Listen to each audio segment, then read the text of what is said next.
So there's a misconception that if you're single, you are incomplete, perhaps damaged, salvaged, and you won't be happy until you find your one. And that is not true. That is bullshit. It is a message that has been fed to us by media and advertising. The truth is, when you're single, you have the richest soil for growth. That's why I created this podcast. And unlike other podcasts, this one is host-driven, not guest-driven. That means I will be rotating health and wellness experts 3 times a week to give you the giant box of wellness crayons, not just the primary colors, so you can start building a meaningful life. It's time to give singlehood a cape. Here we are. Hi, it's Sean Cardinalli, sex and love addiction coach, and it is my pleasure to once again get on the Single on Purpose podcast with Amy Brown. How are you, Amy? And who are you, Amy? I'm great. Thank you. And I'm excited to be chatting with you again, Sean. I am a meditation and mindfulness life coach. So I work with clients one-on-one and small group clients to navigate breakups, divorce, separation, any kind of healing and integration after relationships, and then hopefully to enter into new, healthier, more respectful relationships. That's what I do. Well, that is exactly what we're working on today then. We're talking about, not working on. This doesn't feel like work. It's so much fun to do podcasts with you. Amy and I have a tendency to pick a early spot in the morning. And just drink some coffee and bullshit over relationships. and yourself, your accolades are perfect because relationships after some kind of split, hard choice, tough actions, and then how to heal from that. So I myself am divorced and we've gone through that whole process. And then in the process of being a recovering sex and love addict and getting through the codependence and getting through the rancor. We've had a podcast on the rancor of divorce, how so many fucking divorces are ugly. We have like a part 2 and 3 for that one too, but we'll come back to that. Today is dating after divorce, which is right in your wheelhouse. Yeah, which is like what everyone just wants to dive into often after a split. And the funny thing is often they're encouraged by friends who are in relationships, like, no, you got to get out there. You got to get, like, now's your chance. Now you're single. Get on those apps. Like, get out there. Right. Like, it's such like they imagine the grass is so green in that single dating party pool. Mm-hmm. And the reality can be quite different. But we're here on Single on Purpose podcast. And I think that actually is the very first lesson that no one wants to learn when they first break up, split, divorce, and it doesn't have to be a divorce, just any type of single or any type of significant relationship. The important lesson is to take time to focus on healing yourself, integrating the emotions from the past relationship, learning any lessons so you're maybe not going to repeat the same patterns. It's actually from a spiritual and a mindfulness perspective, it's a beautiful time to actually focus on doing some self-work, taking some time for yourself, learning to meditate, be more mindful, go for walks in the woods, start going to the gym, get back to doing your art or your music or whatever your thing is. And a lot of people want to shortcut that process. Like a lot of people just want to dive back into relationships. Mm-hmm. And I know that you had a story where you actually were told, you're going to have to take some time and just focus on you. And and I think that's the best thing, take some time or else it'll come later if you try to shortcut it. Right.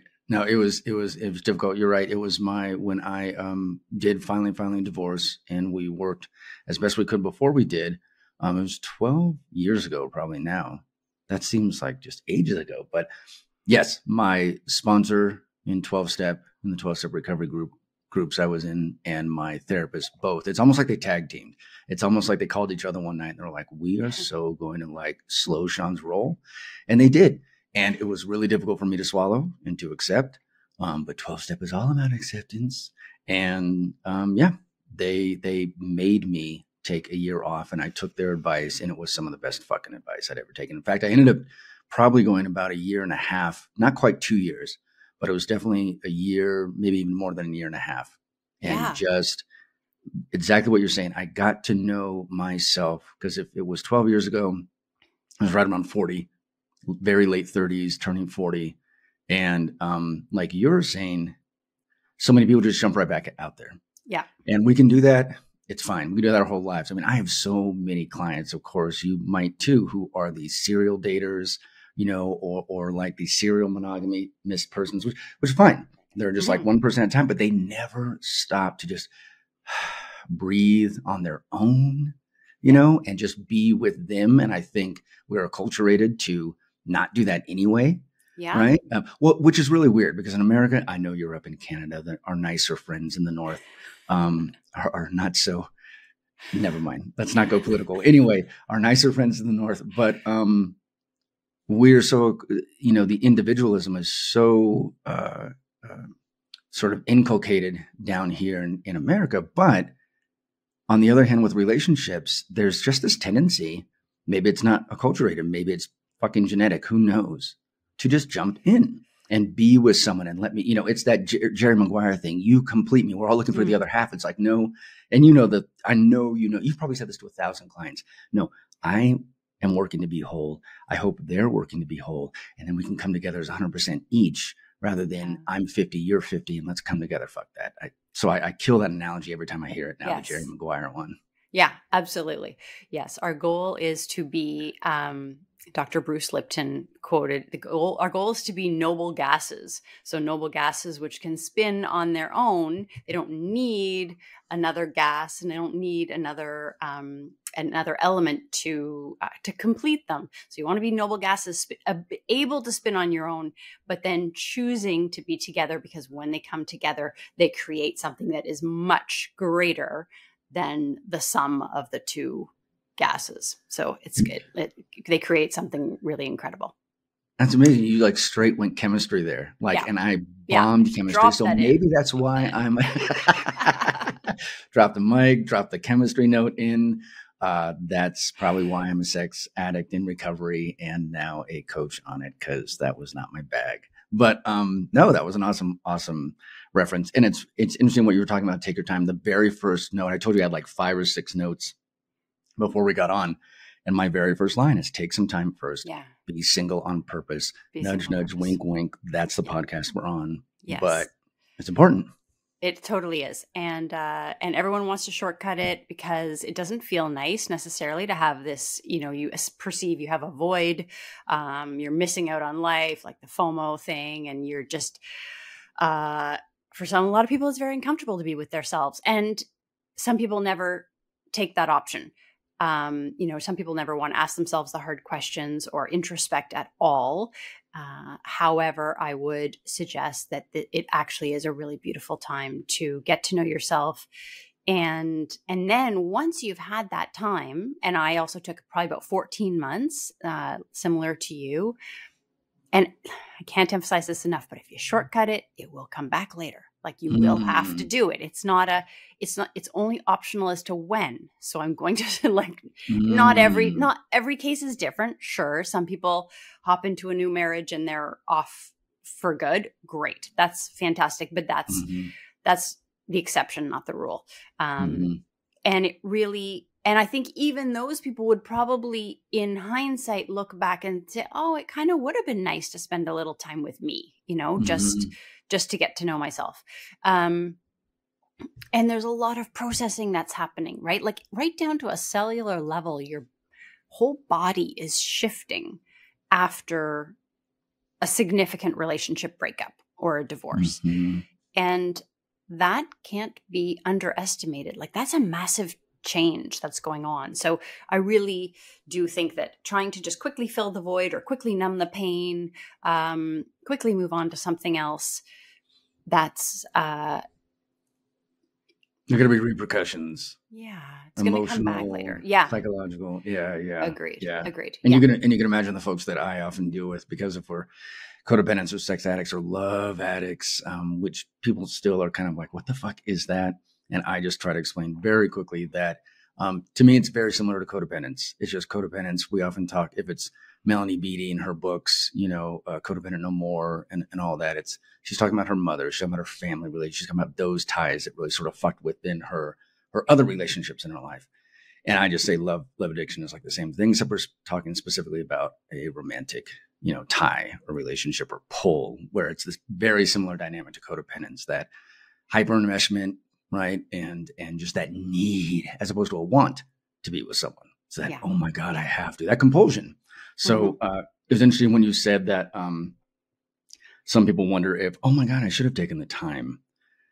And that's why and you saying that reminds me exactly why it's so crucial to be single on purpose for a while, because I can't imagine like jumping into a relationship, say, like you're saying, say you're just off to the races. You have this fantastic, thing that's going, and you never gave yourself time to process. I almost said process because I'm with the Canadian Amy Brown. And I say process and you say process, and I kind of titter every time you do that quietly over here on the other side of the mic. You say whatever you want. I never noticed that. Picking on you in real time. I'm sorry. No, I have another very good Canadian friend, and she too is like process. I'm like, I don't say process. Anyway. So if you don't take that break, that time, so say you're in this relationship and it's lovely, but you're having some kind of internal or personal crisis where, whatever, middle age, work, just whatever the scenario is, right? Some outside circumstance, and you want to go take that break, and then you can, but then what the fuck do you have to do? Do you have to take a break from the relationship? Do one of those really difficult, awkward, like, let's just take a break, but I love you, but I'm coming back? Or if you stay in the relationship, but you're like, honey, I really need to, then you're like, what, you need 2 weeks? You need 3 weeks? You need 2 months? Like, how long while the new relationship is still extant, do you go into your process, right? Like what do you, it's fucked up. It's difficult, much more difficult than if you had run through, right, the gauntlet by yourself. And I don't mean to make that sound negative. That's a little fucking dramatic, but parts of it are difficult. Because if you're mining your ego and your all the aspects of you, all the facets of you, you're gonna bump into some shit, and that's the wonder of it all, though. Yeah, absolutely. And also, regardless of how the relationship ended, we still want to take accountability for our role in it. We still want to learn the lessons that we can from it. And then also, as we talked about in a previous podcast, on an energetic level, if you're still giving energy, even if it's negative energy that you're shooting out towards your ex or the old version of your relationship, old dynamic, if you're still, you're still pissed off about that, that's energy that you then don't have to give to yourself, and you don't have to give to your next partner. Mm-hmm. So is it all, can you get rid of all of it? No, that's no. Fine. But for the purposes of this podcast, you want to take some time to make sure that you're not still leaking out energy. I love that. Towards the past relationship or the past version of the ex or the past version of yourself. You could be beating yourself up about, oh, I should have done this in the relationship. I should have behaved this way. I should have, like that, all that stuff has to be cleared before you can enter into, in my opinion, should be cleared. It's, not 100%, but as best you can, so that you're going into a new relationship with a fresh start and you're not bringing a ton of baggage. Right. We'll carry baggage. You are anyway. Yeah, you are anyway. Yeah. So you might as well try to lose, a couple of the bags along the way. I was going to say you don't want to leave it all unprocessed, right? Yes. And just sitting there, and then it comes out fucking sideways. And it's spiky. I call it really spiky energy. It just punches out, with this really sharp point. Yes. I even right. You want to go into it, not thinking. Yeah. I didn't have anything else to add on that. It was a tangent that failed. But I was hoping that people would be, one of the points that I wrote down was that I was hoping people would go into this like it's a new phase, it's a new adventure. Think of this shit as your own personal Star Trek, although I am a Star Wars guy more than I am Star Trek. But I just, that way we can be mindful of our fears. Mm-hmm. We can be more mindful of our trepidations. I see a lot of people go into the next relationship with all this negative self-talk, you know, and their ego, like you said, just that ego baggage. And it's like you don't want to bring in that shitty experience or worldview. You want to bring the lessons and the amazing things that we've learned, difficult as they may be, as opposed to you're still in that shit and you don't have the mindfulness awareness, and you don't have the awareness to when you're triggered in this new relationship to not respond in the way you did last time. And that is, I'm making the presumption as a coach, and I'm sure you understand, I'm making the presumption that we are like this example of a person that we're talking about is going to just like you say, bring in all the same shit if it's not unprocessed. So agreed. And repeat all the same patterns. I totally agree. So a lot of people talk about that they wanted, we want to date someone. We want to be the person we want to date. And that doesn't mean you actually want to date yourself, but it means that if you are, let's say you want to date someone who has confidence, are you exuding confidence? If you want to date someone who is really, has a great career, are you passionate about your career? You want to date someone who is kind and generous. Are you kind and generous? Like all those sort of things. So I think there's also, there's a lot of work to be done on ourselves, right? Because we often come, especially if we're coming out of a relationship and wanting to move into a new one, we're a little bit looking for the solutions to be in someone else, and someone else can help through things. Absolutely, you can heal with someone else. Absolutely, but I do believe that it's helpful to do a lot of the work on your own first, and to kind of, as we keep saying, process the stuff, take the ownership from what your role was in the unhealthy parts of the past relationship, learned from that so that you're not going to repeat it, and then at that point then look to move forward. I love that. And I have to say, I gotta be careful. I'm in a relationship right now. We're really enjoying each other. And before I got into it, I do remember thinking along those lines. Again, not that I'm like some paragon of mental health or relationship health or whatever, but I mean, I've also done the work. I wouldn't be coaching if I hadn't, right? I have to be able to fucking walk my talk. And I do believe I do. And I call myself out in my group sessions all the fucking time on the Single on Purpose, platform or when it was Tat Lab. I'm like, guys, I'm like right here with you. I've done the fucking things we're talking about or that you're freaking out about right now. But I do specifically remember what you're talking about, going like, okay, I don't want to be too wary or like trigger happy about red flags. Like not everything is red flag.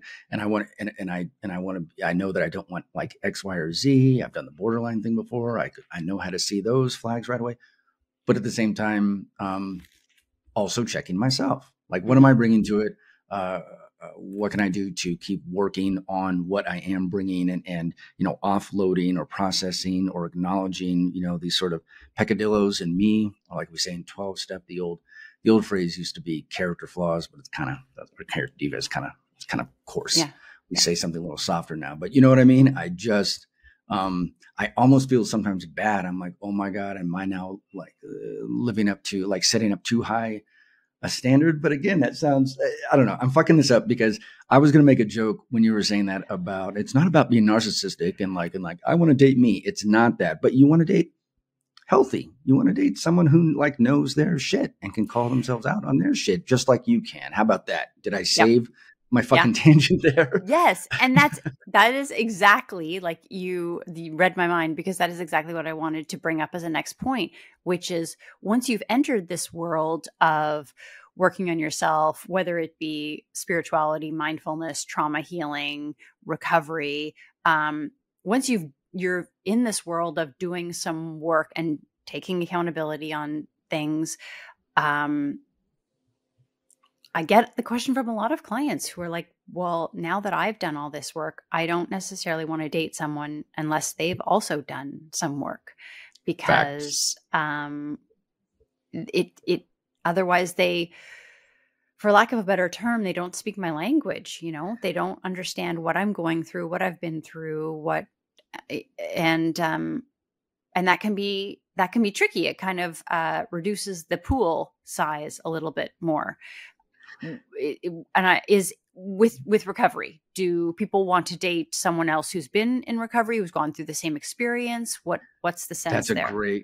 That's a great question. So it is interesting to go ahead. Like if someone speaks the 12-step or recovery, even if it's not 12-step language, and just knows, they had a drug thing and I had a gambling thing, I have a sex thing, that is a really good shortcut, because we had another podcast. We're just going to plug all our past podcasts together on this fucking one. But we had another one about 12-step in general and how it can apply to fucking anything and everything, because we love that framework so much and admire it.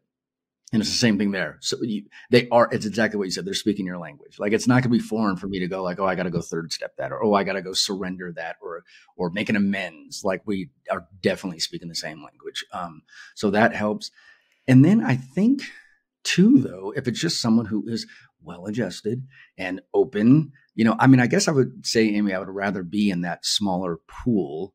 Not in some sort of elitist fucking way, but in a mindfulness and healthful way, and be like, I want to meet other people and talk with other people and sit down and have coffee and see eventually if there's going to be some romantic and sexual spark with someone who has done the work. And I have clients all the time like, what's this work shit? I'm like, bitch, it's what I say it is. It's all of this getting to know oneself. Yeah. And I'll probably get in trouble for saying the B word just now, just flew out of my face. But getting to know someone who has, how sometimes, especially if you're in mindfulness work, you do a body scan, right? You're trying to like slow down your clients and yourself and just get started. Like, let's just do a scan. Let's just read I call it taking our emotional temperature, right? I want someone who knows how to take their emotional temperature. If the day is going fucking sideways shit balls, they're like, I'm going to step outside for a minute and go do like the things that I need to do. Like you said earlier, walk through the woods. And I almost laughed at that. And I was like, that's very Zen/Jedi, but fuck it. It's great. Like, whatever people need to do, go fucking do it. Like, at least have a process, not be like, and like bottling up everything, because I am so hell bent on this. We're acculturated just not to even, introspect. And I love how you use that as a verb. I'd never heard it as a verb before. I'd only heard it as a noun. But anyway, so you do want someone who can speak that language and knows themselves. So then in so knowing themselves, can convey that clearly and with honesty and authenticity to you, and vice versa. Yeah. Right, yes. I'll stop there.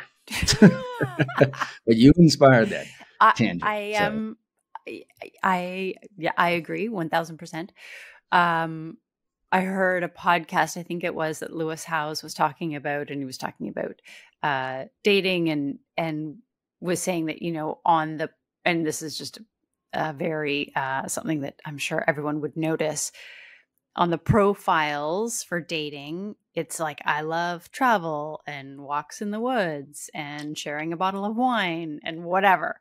And, just these things that are really, really very, very general. And sure, Hallmark. That's fine. That's a Hallmark card. It's like, great. You love that. That's good.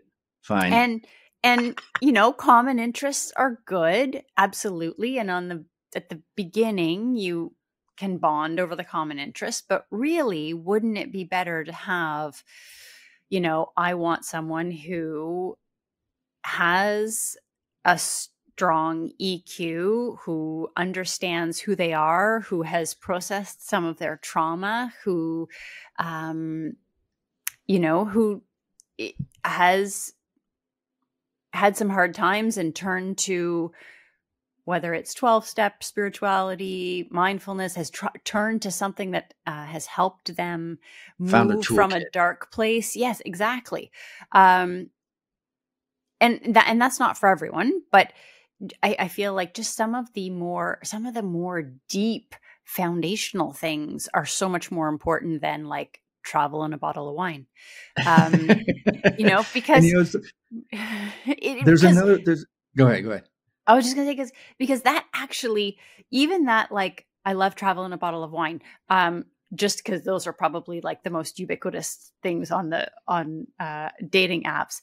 Mm-hmm. Even that, if you were in AA and could not share a bottle of wine with someone, but yet could sit on the couch and be cozy by the fire and have that bonding special time and drink bubbly water, like, is that going to be a deal breaker? Like, it's actually not even about the wine, right? Probably. It's, or drink something. It's probably about I actually want someone who's going to connect with me at the end of the day, and we're going to be able to sit and be, and be comfy and be like, actually, and like, who freaking cares what you drink hot cocoa? I don't care. Like, it's I love hot chocolate. Amy, so basically Amy Brown, everybody is asking that you be more specific in your fucking dating apps. Stop putting the like stamp hallmark, like I love, sunsets, right? At night. You're like, bitch, when else are sunsets? But EQ, you threw that out, but explain that for somebody who hasn't heard it before. Is that emotional quotient? Is that like emotional intelligence? Emotional intelligence. Yeah, emotional intelligence. Okay. Basically, I can do my own body scan. Just like you said, it's I can feel what's going on in me, and I take ownership for that, versus I'm going to let shit come out sideways and probably come out on the people that are closest to me, because I'm not aware of what it is that I'm not aware of what it is that's going on in my body. Yeah. Again, we're going back to awareness, like self-awareness and introspection, having done the work. I know this about me, and I now have a means to express it or release it or whatever the fuck it is. And as far as dating apps, I was very blunt in mine. So one, that could be a whole other fucking podcast, Amy. Because I want to talk dating apps. I want to talk dating apps right now, because this is go rant on them. Again, it still may necessitate a separate podcast, but we'll go there. What I was going to say was that I was very specific when I went back out there the very last time and met the person that I'm now dating. And by the way, hinge.com, if you're hearing this, Sean Cardinalli is good with being what I was about to say mascot. I want to be a fucking mascot. Spokesperson. I'm going to wear like a little fox suit and like jump around for hinge.com in a commercial. But I am fine being in the commercials and talking about how you actually can meet someone and really spark through that process. But it still takes the people. It's not the app. It takes like the people that are coming together. But it's really funky in a good way, like funk, like soul, that we met the way we did. But I was very fucking specific this time around, because I took a long break. I took years, actually. I was dating here and there, just like little bits, but I wasn't like proactively coming in, right? And so when I did, I said, I definitely do not want more children. I'm not having a kid at like 50, 51, 52. That's not going to happen. So if that is a deal, I was putting potential deal breakers right out there, not to be a negative Nancy, but to just be like, look, I mean, if this is we could get along great, but then, 10 months from now, when the questions really start hitting, like, ooh, when we're making like the rest of our life plans, you don't want to hear like, no, I don't want any fucking kids. You want kids? Oh, fuck, we should have hit that on the front end. And so I did. So I didn't do like walks. So made it very clear that I love Prince, and everybody fucking knows that. I put that on my IG all the time. I don't want kids. And I will do this just for the sake of, we don't have to go down this rabbit hole at all.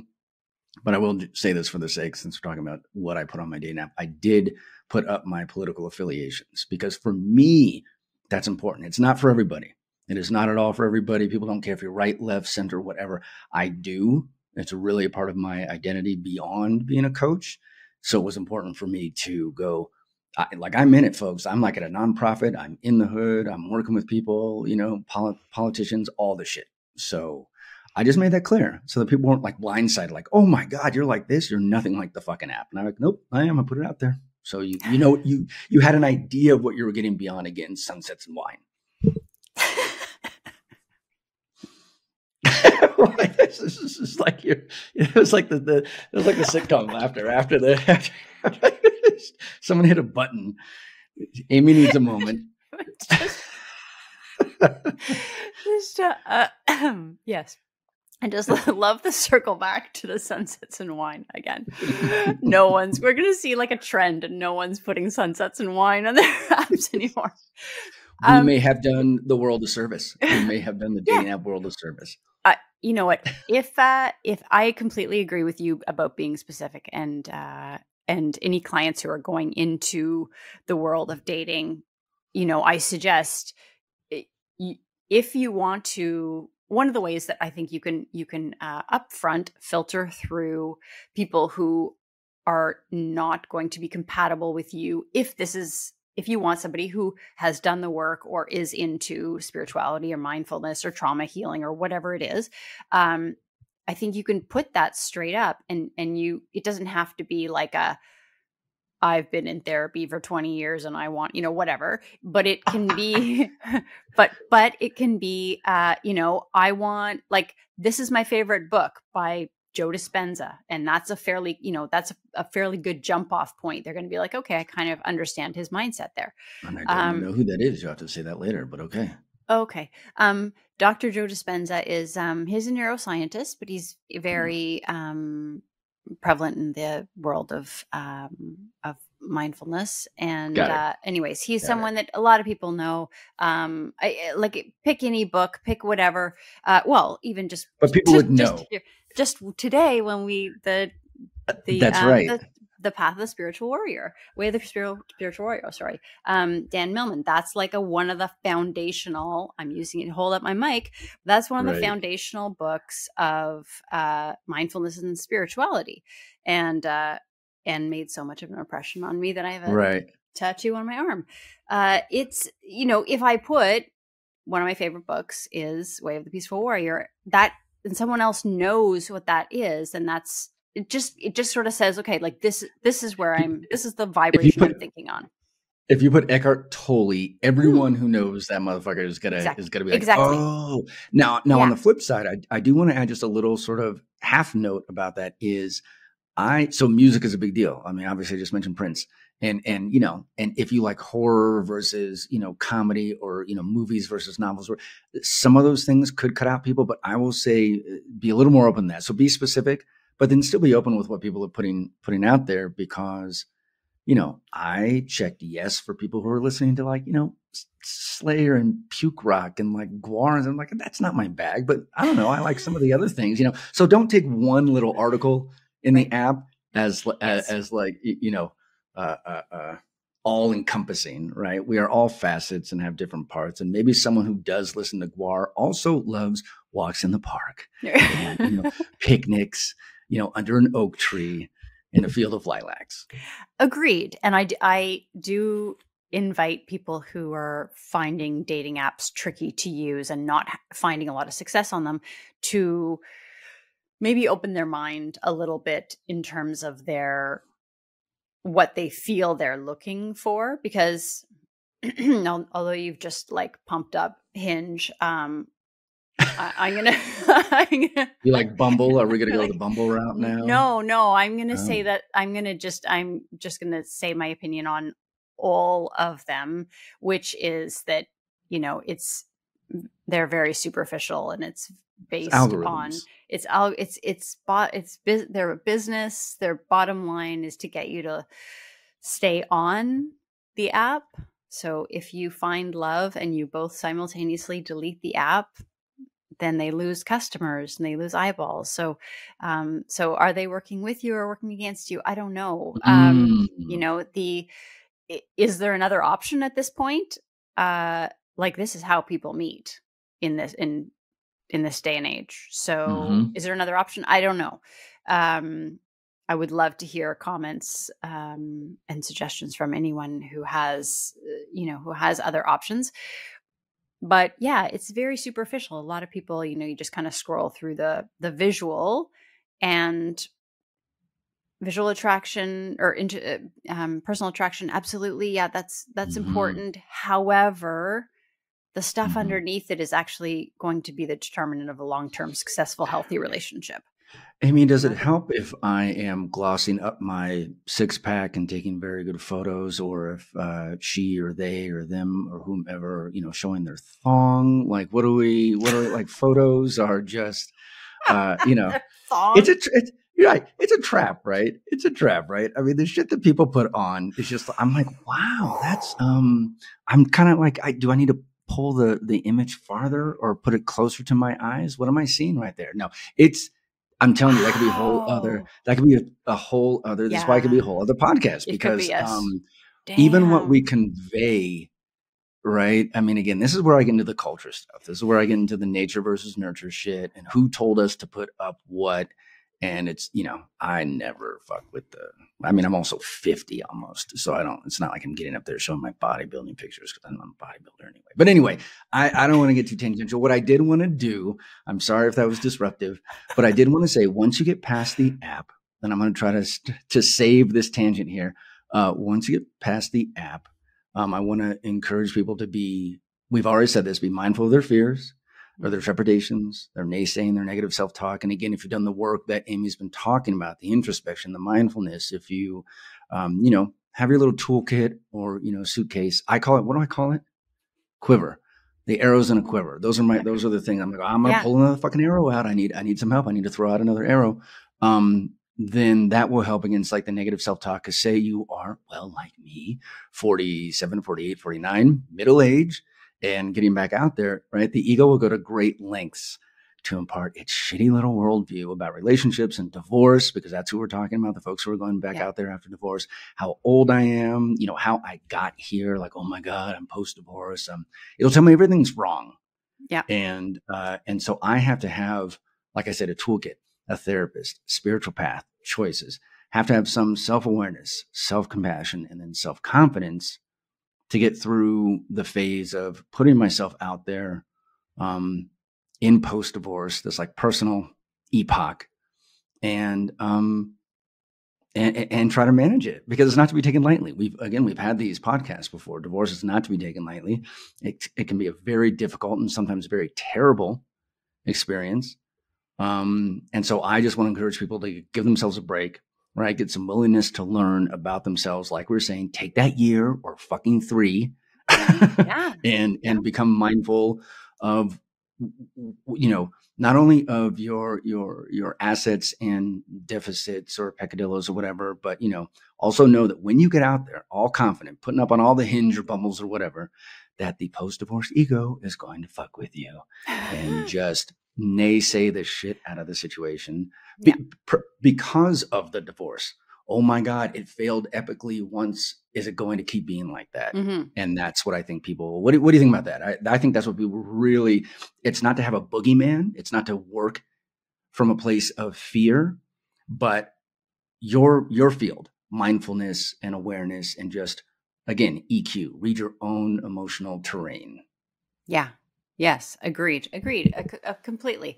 All of our insecurities are going to come up. Our insecurities about the past, the future, ourselves, and the from A Course in Miracles, which is a spiritual text.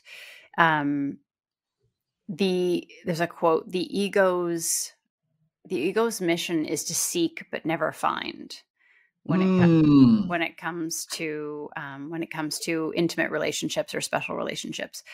And so your ego, in order to keep its role in the driver's seat, will take you to the point where it makes you think you're looking for a partner. It makes you think it's doing everything it can to help you further this. And yet it will sabotage it before you get there, if it's still in the driver's seat. That's fucking, Amy, that's fucking amazing. Wait, I don't want to stop you I don't want to kill your role. No, it's okay. It's okay. But it just reminds me of how much the ego plays a part in the work that I do then with addictions. It is so ego driven. I have said that the addiction is, now people have heard this over like 18 fucking podcasts, but it's like the Terminator, the 1984 movie, the original movie, right? It has no purpose. It cannot be stopped. It will not be stopped. It has one role in mind. And when we're talking about addiction, it's self-destruction, but it's in the guise of self-help. And it has one role. And it's not to your benefit. No. Right. And people think it is because it's ephemerally pleasurable and then you go for the next hit and you have diminishing returns. And so you stay stuck on the cycle. So folks who I deal with who have relationship addiction, love, sex addiction, they're doing terrible things to themselves and other people as a result of this like broken sense of intimacy, right? This inability to get truly intimate. It's chasing the squirrel. It's the dog chasing the car. And you never get there. And that's why the ego, right? The ego's mission is to seek, but never to find. That is fucking addiction in a nutshell. You just go. And it's not at your behest. No. It's actually killing you. Yeah. Emotionally, physically, psychologically, or all three. Yeah. And it's life. It's life in general. It's relationships in general. It's your ego. If you're on the dating scene, it's your ego is making you believe, we're going for this. Let's try. And then no, she's not right. She's not right. Cause what? No. She's never going to like us because no, go back. Never abort, get away. Right. Right. Yeah. Oh, man. So, so having the knowledge and the awareness, back to awareness, but having the awareness that that's what you're dealing with, that's huge, right? It is. And with the awareness, another note I wrote down was, when you finally do get sitting across the table, I always use just like you're getting coffee. It's just the easiest fucking analogy. And I use it for my group sessions. Anyway, they don't seem to mind. You're sitting across the table at a coffee shop, meeting this person. I just want to remind folks, post-divorce, in dating, sitting down, and it's all pretty new. They are not your ex-partner. Don't get it twisted. We like to ascribe features and traits of our last partner with this potential new one, and this is egoic too. It's like defense mechanism, right? But that is such a great way to totally nuke fucking potential right away. Because it'll be great. It'll be going good. And they'll literally like say something, do something, have an opinion, whatever, a mannerism even, right? And in our earlier divorce podcast, we were talking about, the couples who can't even sit together at the basketball game for their kid who's on the court playing because there's so much rancor, so much animosity and heat still burning between them, like the bad heat, not the good stuff. And that is that's taking the steps way ahead of time to not ascribe them with your ex's peccadillos and bullshit. Like that's a whole other story. This is a whole new person. Yeah. Don't get it twisted. Yeah. It's not your ex. It's not your parents. It's not someone else from your past. It's not. Yeah. Agreed. And that's tricky because, we really do tend to do that. And really you're probably, if we could examine our minds when we're sitting there, it's going through a list of items like she's doing that. She's doing that. She's doing that. Yeah. Mm-hmm. I think. Well, go ahead. I was just going to say again, from a spiritual perspective, every relationship, every interaction is an opportunity to develop our relationship muscles, like going to the gym, every relationship, every interaction, and, going for coffee, or even just the interaction that you have with the person who is providing the coffee from, all of that is, as humans, we need to work on our interpersonal skills, on our communication skills. And, whether it's a date or it's with a coworker or it's, a server at a restaurant, we need to be more aware of how we're interacting with other humans. And I think also after the last few years, I think a lot of humans are out of practice with interacting socially. Totally. So that's probably not helping the dating scene at all. That's a whole other podcast. Post-divorce and post-pandemic, you're fucked. Here's how we can help. Come to our classes, come to our sessions. Amy and I are building a couple of things together too. So who knows, maybe that'll be a part of it. But no, for real, we did get out of practice. I mean, we just stayed on screens for years. You can imagine how that was for some of my clients, right? Myself included. It's like, oh, fuck, I do not want to be in 2D forever interacting. But that's a whole other thing. But yes, having the practice, having the awareness, Yeah. And I have caught myself in this relationship and in other, and in dating prior to doing exactly that. But again, because of the work, years of work. No, I'm kidding, guys. I'm kidding. It's all worth it. So it really is. It really is. I now I have to not lose clients with that little quip. So 15 years, yes, but for me, it's this is a lifetime thing. This is a journey thing. Yeah. Not there's no finish line for me. I learn more every day trying to date and relate more healthily. And so what I was going to say was that I have caught things even with my girlfriend now, and I'm sure she has caught shit that I've said or done that reminds her of her, ex-husband or ex-beau, boo or whatever. And it's my job to, again, that's why I made that note. Maybe the note was for myself all along, Amy, not for the listeners, but just to remind myself, you fucker, that's not right. That's not your ex-wife and that's not your ex-girlfriend. This is the new person. And to, remember not to jump to the next 3 conclusions or hoops as a result of a thing they said, did, an argument, right? I mean, that can escalate pretty quickly about something intense in the moment. To not go, oh, this is like X, Y, and Z, and I've been here and done that. I want to bail, right? Yeah. It's like, don't pull the parachute cord yet. Just keep talking about it. It's a whole different person. Yeah, absolutely, absolutely. Because we tend to, because of the way our brains work and want us to prevent us from any kind of repeat of trauma, it can even just be like a little glance. It can just be like the way they, you said, like just the way they move, just the way they respond to something. And then you're like, oh my God, this is going to mean, this just reminds me of my ex who used to, and then it would turn into a huge fight. And oh my God, I'm out of here. Like it would just, right.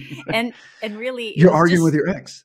You are. And really it was just that they wink their eye or something like that. It was nothing, but I actually had some pollen. It's spring. It's my allergies, you asshole. And now we're breaking up. I'm taking my clothes and getting the fuck out of here.